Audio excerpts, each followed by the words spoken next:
Kuatkan tekad, kuatkan hati, negeri ini memanggilmu kawan. Assalamualaikum warahmatullahi wabarakatuh. Kami calon guru penggerak angkatan 10 dari Kabupaten Lampung Utara akan melakukan demonstrasi kontekstual modul 2.3, yaitu coaching dalam supervisi akademik.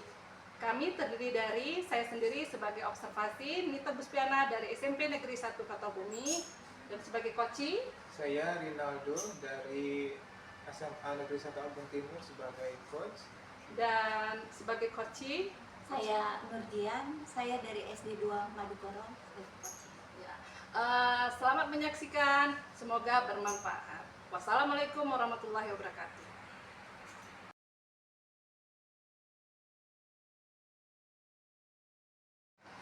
Assalamualaikum Pak Rinaldo. Waalaikumsalam. Bagaimana kabarnya hari ini? Alhamdulillah sehat-sehat.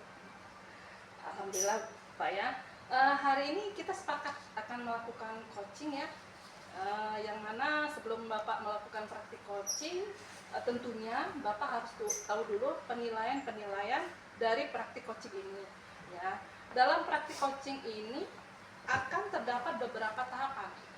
Tahapan yang pertama itu adalah tahapan pra-observasi, di mana pada tahapan pra-observasi ini saya akan menanyakan kepada Bapak serta melakukan menanyakan indikator serta kompetensi kepada Bapak apa yang akan Bapak kembangkan pada praktik coaching kali ini.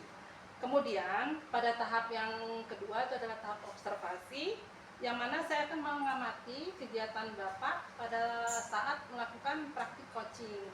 Dan yang terakhir itu adalah pasca observasi, yang mana Bapak akan merefleksikan apa yang sudah dikembangkan pada proses coaching serta kompetensi yang akan Bapak kembangkan kembali pada proses coaching selanjutnya. Nah, seperti yang sudah saya paparkan tadi ya Pak, pertama-tama kita akan mendiskusikan rubrik penilaian terlebih dahulu ya. Hal ini dilakukan untuk melihat apakah proses coaching ini sudah sesuai dengan alur tirta, di mana alur tirta itu terdiri dari tujuan, identifikasi, rencana aksi, dan tanggung jawab. Kemudian nanti Bapak akan mendengarkan aktif dan mengajukan pertanyaan berbobot kepada si coachee. Dalam hal ini si coachee dapat merespon dan menanggapi pertanyaan berbobot yang Bapak ajukan ya. Dan perlu diingat juga ya Pak, prinsip coaching ini kita akan dilakukan dengan sesuai dengan prinsip coaching ya. Coaching ini akan kita lakukan sesuai dengan prinsip coaching. Yang pertama adalah kemitraan, yang kedua adalah proses kreatif, dan yang ketiga adalah memaksimalkan potensi si coaching. Baik Pak, pada tahap pra-observasi ini saya akan memberikan beberapa pertanyaan pada Bapak. Boleh saya bertanya Bapak? Iya, boleh. Jadi pertanyaan yang pertama, kompetensi apa yang akan Bapak kembangkan dalam kegiatan coaching kali ini? Baik, pada kegiatan coaching kali ini kompetensi yang ingin saya kembangkan adalah kompetensi mengajukan pertanyaan berbobot. Ya, jadi kompetensi yang akan Bapak kembangkan adalah kompetensi pertanyaan berbobot. Indikator yang bagaimana yang ingin Bapak capai? Nah, jadi saya memang kadang-kadang pada saat proses coaching terus terang harus membutuhkan waktu berpikir beberapa saat supaya saya bisa menyusun pertanyaan-pertanyaan yang nantinya akan bisa mengarahkan pada pemecahan masalah gitu. Jadi kadang-kadang kita juga harus menguasai juga permasalahan dari si coachee seperti apa agar kita tahu kira-kira pertanyaannya harus seperti apa agar bisa menuju kepada solusi gitu. Jadi indikatornya menurut saya pertanyaan-pertanyaan yang nantinya dapat dijawab oleh coachee, di mana jawaban tersebut mengarah kepada solusi atau pemecahan masalah. Ya, jadi fasilitatornya ini Bapak ingin supaya nanti si coaching bisa mengeluarkan ide-idenya ya, solusi sendiri Iya, ya Pak. betul. Nah, ada pertanyaan terakhir ya Pak ya. Apa harapan dari observasi yang akan kita lakukan ini Pak? Harapan saya kemampuan atau kompetensi saya dalam hal coaching, di mana peran saya sebagai coach ini bisa lebih meningkat seiring dengan seringnya saya melakukan praktek coaching ya Bu ya. Kemudian harapan saya si coaching juga merasa terbantu. Jadi merasa terbantu karena permasalahan yang dihadapi dapat dicarikan atau dapat menemukan solusi atau jalan keluar. Ya, mungkin ya Pak ya. Jadi sekian ya Pak ya tahap dari pra-observasinya. Selanjutnya silakan Bapak melakukan coaching kepada coaching. Oh ya, kalau begitu saya panggil dulu Ibu Ya, Nurdian ya Bu ya. silakan ya.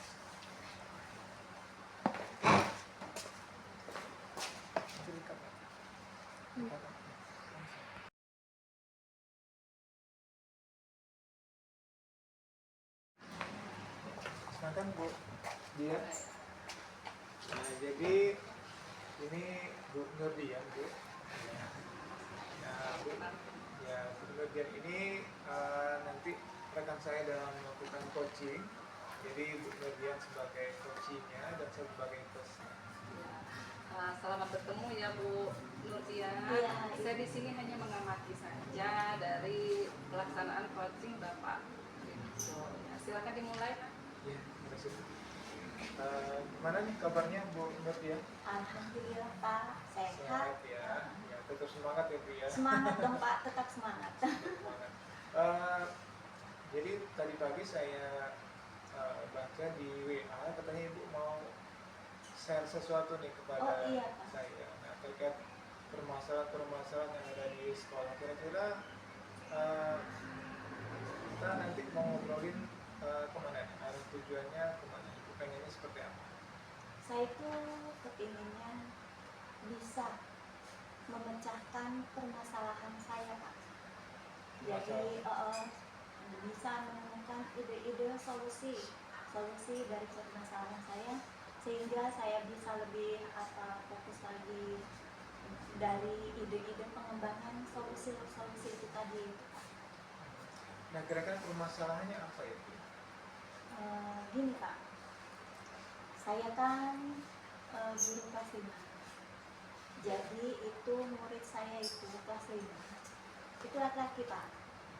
Nah, di situ itu Pak, dia ini setiap saya menjelaskan di depan, itu anak ini selalu ngobrol, ngajak ngobrol temannya di sampingnya. Jadi akhirnya dalam menjelaskan itu ngobrol, kawannya yang tidak fokus karena diajak ngobrol sama dia sendiri tidak fokus dengan apa yang saya menjelaskan di depan. Terus kalau saya beri tugas Pak, dia itu keliling Pak. Jadi mengganggu kawannya yang tadinya fokus dengan pembelajaran juga, dengan tugas yang saya berikan, akhirnya tidak fokus juga karena diganggu sama dia itu tadi. Jadi anaknya aktif, nggak mau diem. Seperti itu Pak. Oke, jadi di sini permasalahan dari Bu Dian ini sepertinya ada satu siswa nih ya. Iya. Satu siswa ini memang hobinya ngobrol. Jadi hobi ngobrolnya ini ternyata dia tularkan ke teman yang lain. Iya. Jadi teman yang lain lagi asik belajar diajak ngobrol, jadi fokusnya terganggu juga. Terganggu juga. Selain itu juga dia berkeliling juga. Iya. Jadi bukan hanya teman sebangkunya saja, Iya, tapi Pak, iya. hampir semua kelas alhasil tidak kondusif Iya, ya. iya Pak. Karena ulah dari satu siswa Satu ini siswa. ya. Nah, kalau dari Bu Nurdian sendiri pernah katakanlah menegur atau memberi nasihat ke anak ini? Saya sudah pernah Pak. Jadi di saat saya menjelaskan, dia ngajak kawannya ngobrol, itu saya sudah pernah menegurnya. Terus pada saat saya memberi tugas, itu juga dia keliling di kawannya, itu saya sudah pernah juga menegurnya. Saya sudah pernah menegurnya, terus saya deketin, saya bicara juga empat mata, itu saya sudah pernah juga Pak, saya lakukan. Apa reaksi dari murid tersebut ketika ibu mengajak berbicara empat mata begitu? Apa hasil dari pembicaraan ibu dengan anak ini? Dia pas saya ajak ngobrol itu Pak ya dia nggak ada reaksi apa-apa, diem aja. Ditanya apapun itu dia diem aja.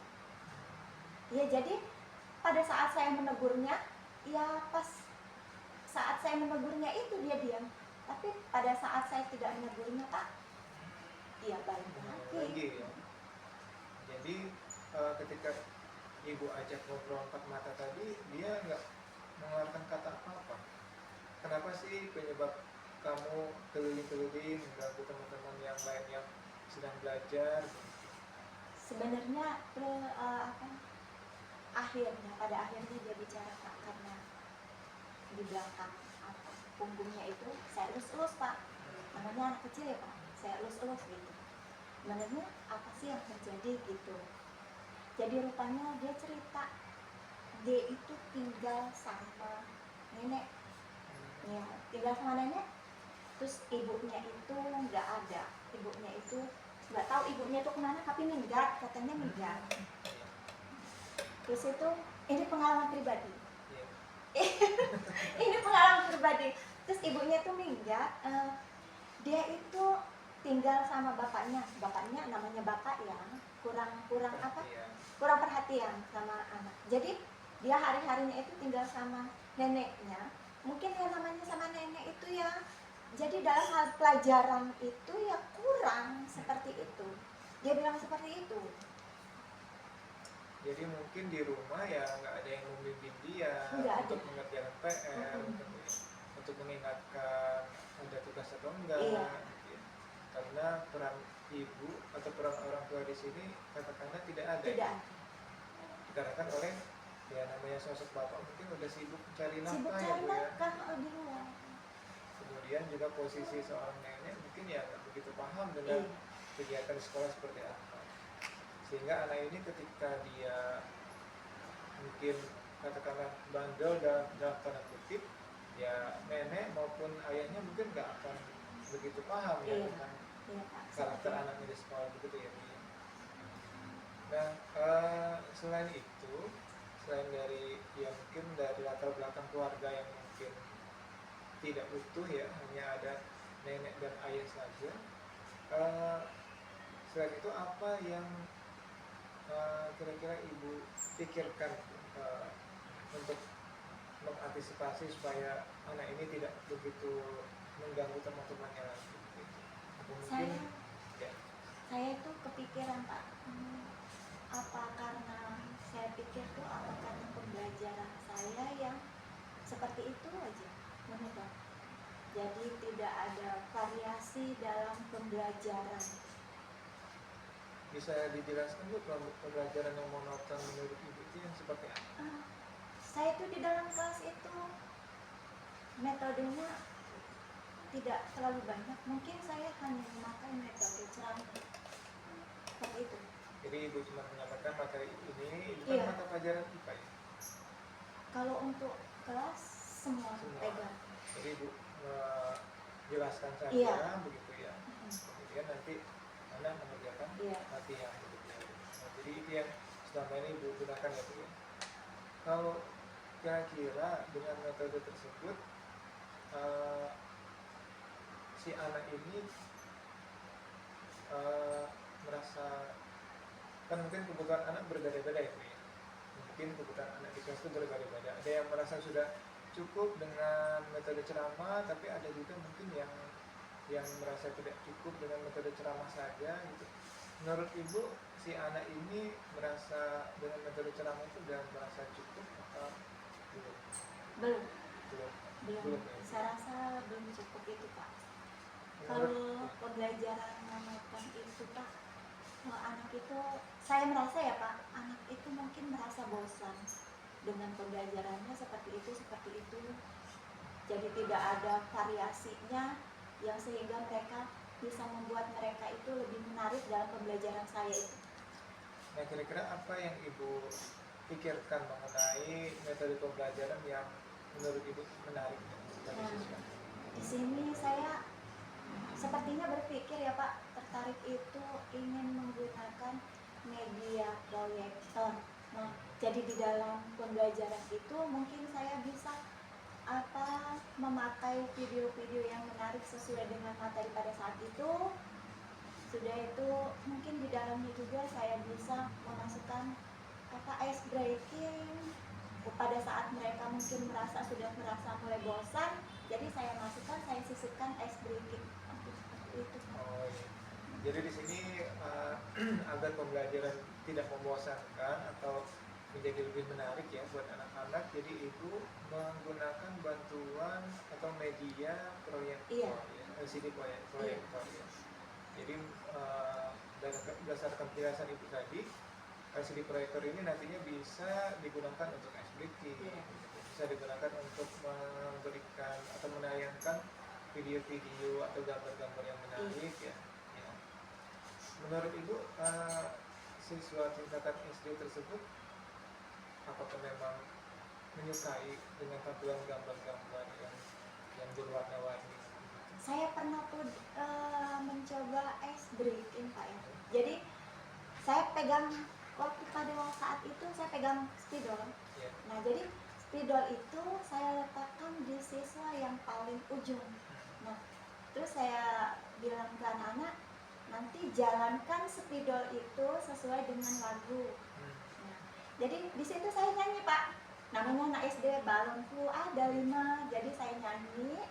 Pas sampai di door, Iya. nah itu saya suruh spidol itu sampai di mana? Sampai anak di mana, berhenti. Nah di situ saya mulai memberikan pertanyaan. Kalau nggak dari kawan yang memberikan pertanyaan ke kawan yang megang spidol tadi, sesuai dengan materi yang ada pada saat itu. Nah jadi hasilnya saya lihat itu menyenangkan Pak.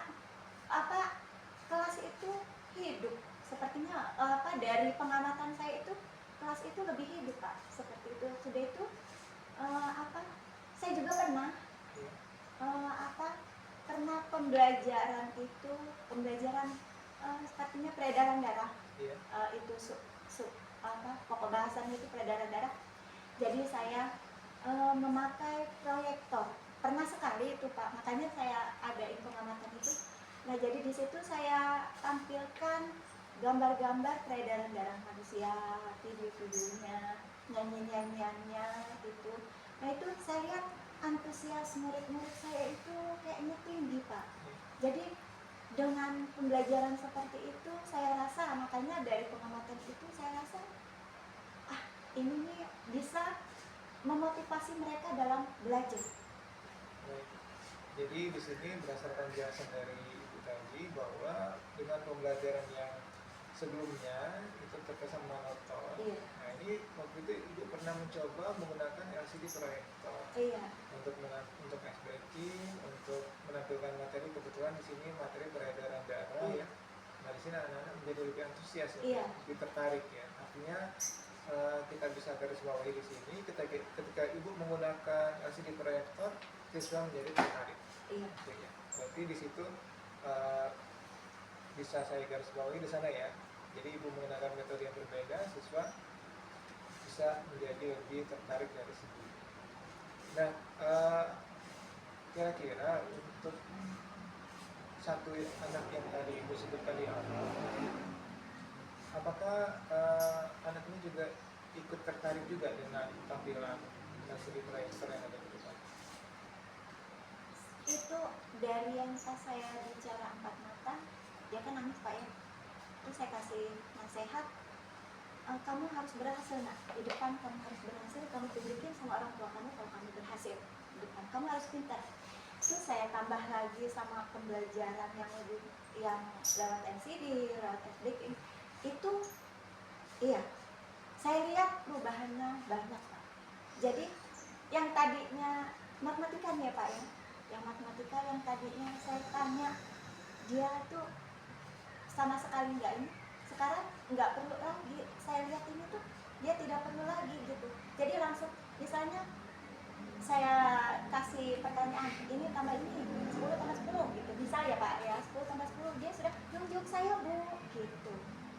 saya perhatiin kayaknya kalau dengan metode kayak gitu sepertinya berhasil deh. Oh iya. Iya.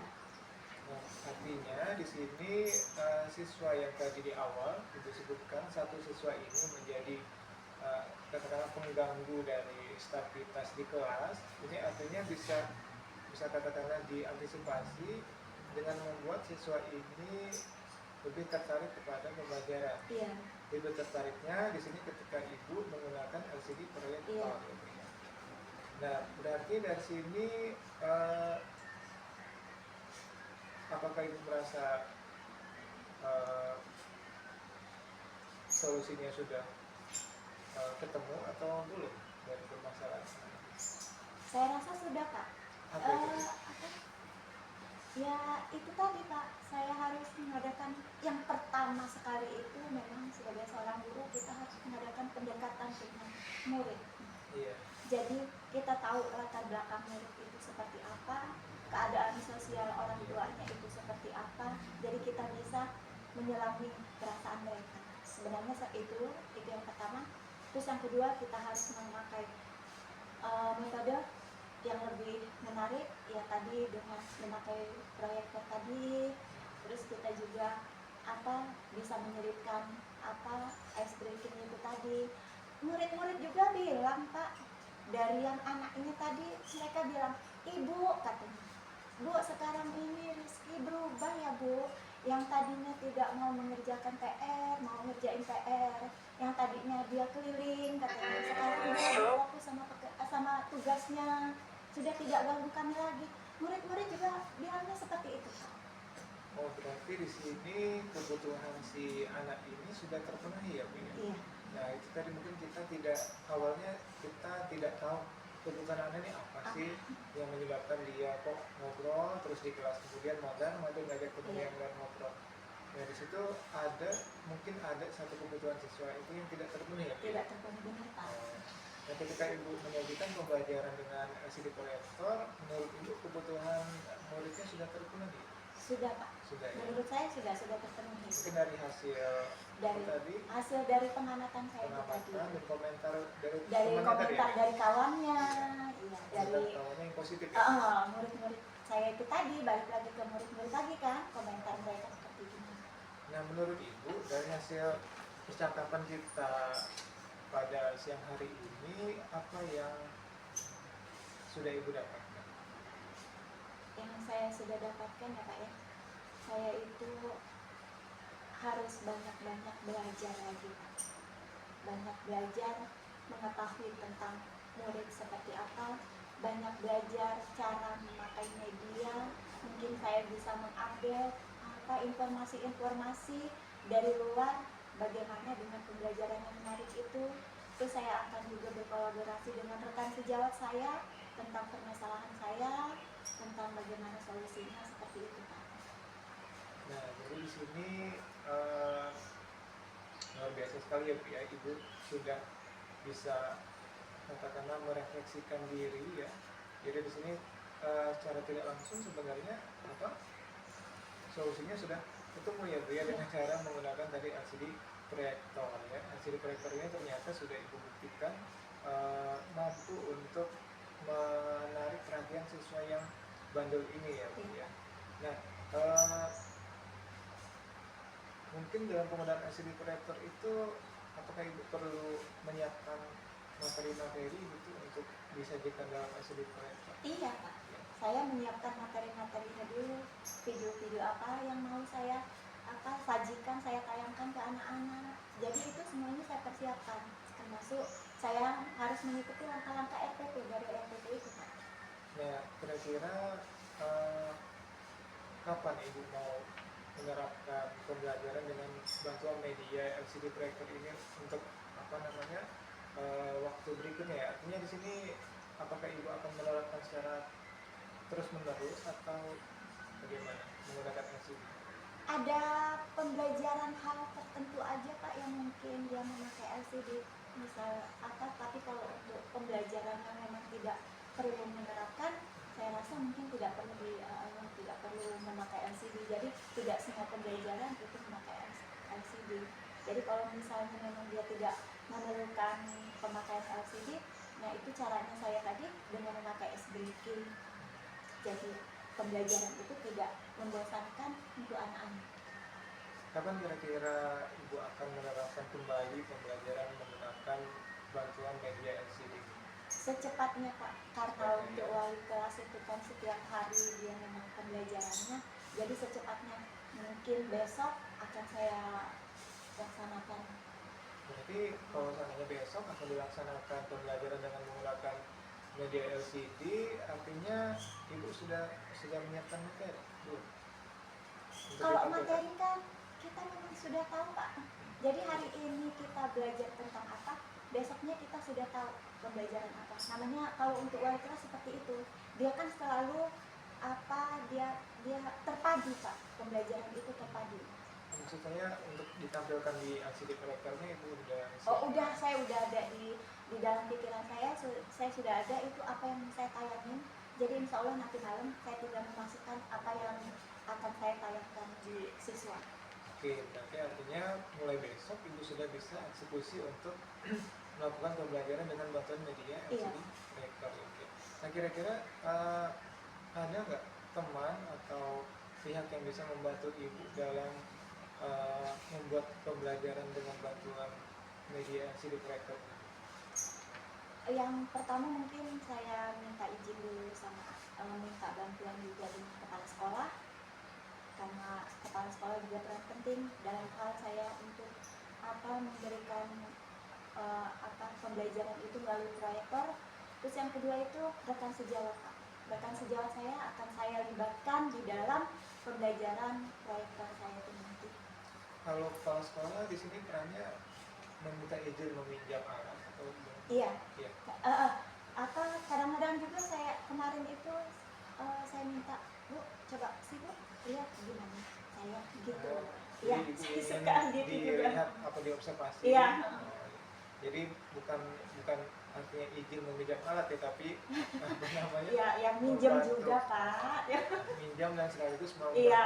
memantau Mm-mm. ya perkembangan pembelajaran di kelas. Kemudian nanti ada juga tadi rekan sejawat. Iya. Ini bertugas untuk Atau observasi mereka juga atau enggak, mereka kadang-kadang melihat juga, terus nanti selesai itu mereka juga mau belajar seperti gimana gitu. Artinya di sini Ibu sudah memberikan pengaruh yang baik ya Bu, ya. Tidak hanya bagi murid-murid tapi juga bagi guru-guru yang ada di sekolah tersebut ya Bu. Yang tadinya guru-guru mungkin tidak merasa ingin menggunakan media, Iya. melihat Ibu kok anak-anak tertarik juga, Iya. jadi ikut-ikutan ingin menggunakan media juga Bu, ya. Nah, itu. Ya, luar biasa sekali Ibu pembicaraan kita, ngobrol kita pada siang hari ini. Jadi bisa saya rekap ya Bu ya, hasil pembicaraan pada siang hari ini. Pertama tadi tujuan Ibu adalah ingin membicarakan solusi terhadap satu siswa ini yang Iya. memang tidak bisa mengikuti pembelajaran dengan fokus, dan setelah diidentifikasi ternyata solusinya adalah menampilkan pembelajaran secara lebih menarik dengan menggunakan LCD proyektor ya. Di sini Ibu juga meminta bantuan dari kepala sekolah dan rekan sejawat dalam hal mengobservasi apakah memang terjadi perubahan yang baik ya sebelum atau sesudah menggunakan proyektor. Dan rencana penerapan menggunakan proyektor ini secepatnya bisa dilakukan besok ya Bu. Oke, kira-kira ada lagi Bu yang mau disampaikan pada obrolan kita di siang hari ini? Saya rasa cukup Pak. Terima kasih banyak Pak Aldo. Oh ya, sama Bu ya. Semoga obrolan kita ini bisa bermanfaat baik bagi saya maupun bagi Ibu selaku guru di kelas. Saya juga nanti tolong dikabari Ibu ya, apakah pembelajaran menggunakan media LCD proyektor ini betul-betul bermanfaat dan bisa mengatasi bisa menjadi solusi atas permasalahan bagi satu anak ini tadi begitu ya. Mudah-mudahan perubahan dari anak ini tidak hanya sementara, tapi memang ada timbul kesadaran atau motivasi intrinsik dari anak tersebut gitu ya. Sehingga tujuan kita yaitu memberikan tuntunan bagi anak ini bisa tercapai. Terima kasih banyak Ibu pembicaraan obrolan pada siang hari ini. Eh, kita akhiri. Wassalamualaikum warahmatullahi wabarakatuh. Waalaikumsalam warahmatullahi wabarakatuh.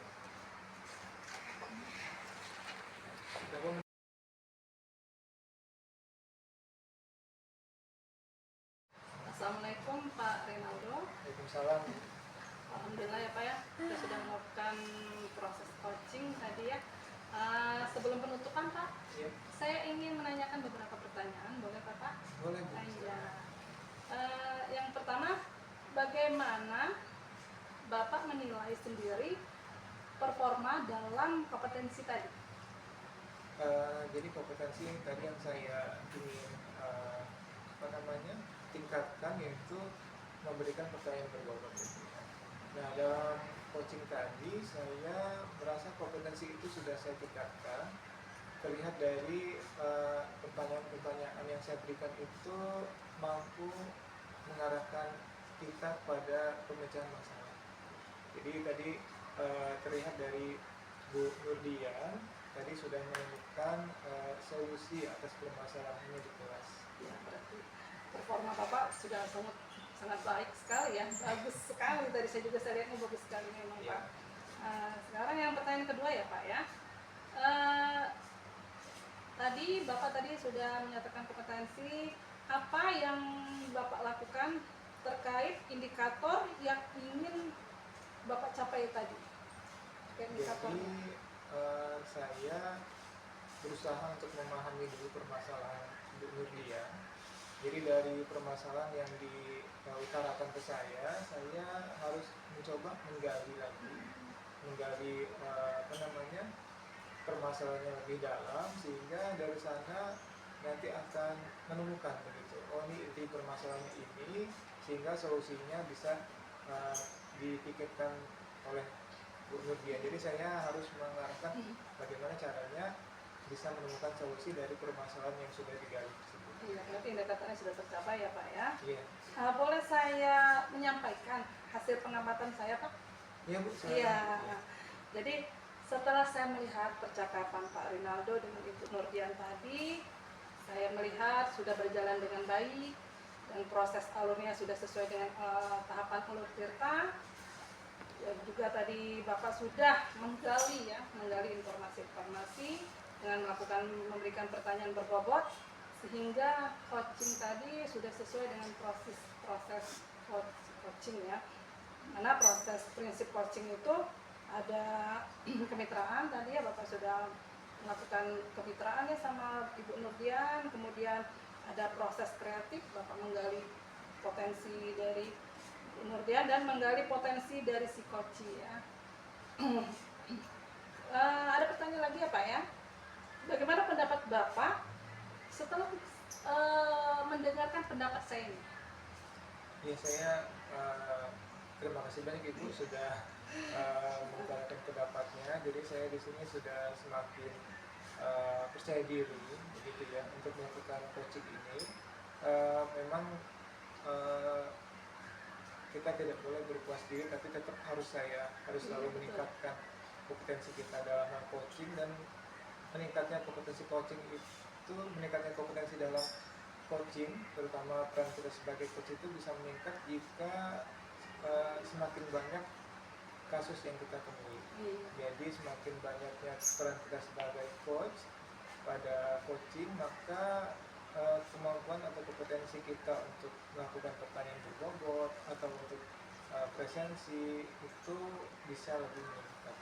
Jadi menurut saya dari jam terbang ya Bu ya. Jadi semakin sering kita coach dalam coaching, maka semakin lancar juga gitu, untuk melakukan pertanyaan berbobot. Ya, ini ada lagi ya Pak ya. Kira-kira kompetensi lanjutan apa yang akan Bapak kembangkan untuk coaching selanjutnya? Yang ingin saya kembangkan yaitu presensi ya. Jadi kita betul-betul hadir secara penuh, jadi bukan hanya visi kita saja, tapi juga pikiran dan hati kita juga harus betul-betul hadir di sana. Jadi jangan sampai nanti ketika kita melakukan coaching, tapi kita masih teringat permasalahan-permasalahan Ya, sering yang sekali sebelumnya kita gitu ya. Jadi benar. kita nggak begitu 100% menyerap kata-kata dari si koci begitu ya. Jadi itu yang ingin saya tingkatkan juga, kembangkan juga, bagaimana kita betul-betul hadir secara fisik maupun mental kita, secara pikiran maupun hati untuk bisa membantu si koci dalam apa namanya, menemukan solusi dan jalan keluar. Ya. Selanjutnya Pak ya, untuk mengembangkan kompetensi lanjutan ini, adakah atau siapa pihak-pihak yang bisa membantu Bapak? Yang bisa membantu saya, kebetulan di sekolah saya ada beberapa guru yang statusnya sudah menjadi guru penggerak. Nah, jadi saya akan senantiasa berkolaborasi dengan mereka terkait dengan kompetensi saya sebagai host tadi. Ya. Dari kegiatan coaching kita kali ini ya Pak ya, kita sudah mendapatkan kesimpulan berarti ya. Kesimpulannya dari hasil pengamatan saya, dari percakapan Bapak dengan Ibu Nurdian tadi, bahwa coaching yang sudah Bapak lakukan itu sudah sesuai dengan proses coaching, sesuai juga dengan prinsip coaching, dan sesuai dengan alur cerita. Dan juga ada kompetensi yang ingin Bapak kembangkan, kompetensi lanjutan, yaitu adalah presensi atau hadir aktif ya Pak ya. Nah, jadi dari kesimpulan itu ya Pak ya, semoga kedepannya keterampilan coaching Bapak bisa lebih baik dan juga bisa bermanfaat untuk kita semua ya. Demikian ya Pak ya, proses coaching kita hari ini. Saya akhiri, wassalamualaikum warahmatullahi wabarakatuh. Waalaikumsalam warahmatullahi wabarakatuh.